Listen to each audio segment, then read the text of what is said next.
When we first learn how to read, we have to start somewhere. We don't just start learning the words, we start learning the letters.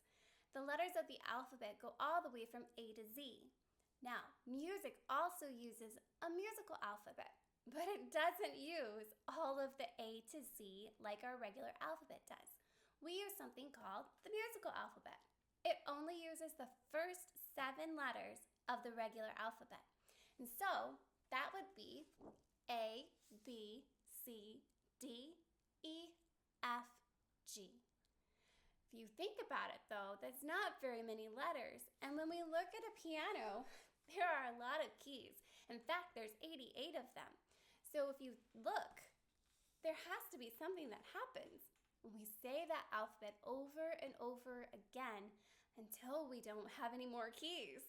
So on a regular 88 keyboard, the farthest key to the left is A. And then it's followed by B, C, D, E, F, G. Then we start all over again, but we keep going up with A, B, C, D, E, F, G. When we read from left to right, and we read our music the same way. However, the alphabet, the musical alphabet, isn't always read A, B, C, D, E, F, G. Sometimes that's read backwards, G, F, E, D, C, B, A. And also sometimes we skip around too. So maybe just seeing the musical alphabet in a different way will help us to be able to work forwards and backwards, to be able to read our notes a little bit faster, but not just faster, easier. So I like to think of the musical alphabet as 2 ways. Yes, it's from left to right, A to G, but also I like to think of it like a circle.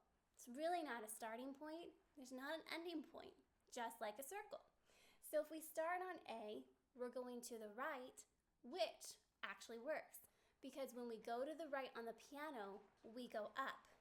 So A, then B, then C, then D, all the way around to G. Now if we go from A and we go to the left, we're going backwards. Well, in music, when we go backwards in our musical alphabet, our sound goes down, and down is always to the left. So thinking of it like a circle not only helps us to think what comes next, but it also helps us to hear, am I going left, down, or am I going right, up? So knowing how to say the musical alphabet backwards, A, G, F, E, D, C, B, is so important. And studying this does take time, but it will make your reading easier. So know how to say the musical alphabet forward, A, B, C, D, E, F, G, but also know how to say it backwards, G, F, E, D, C, B, A. Have fun practicing.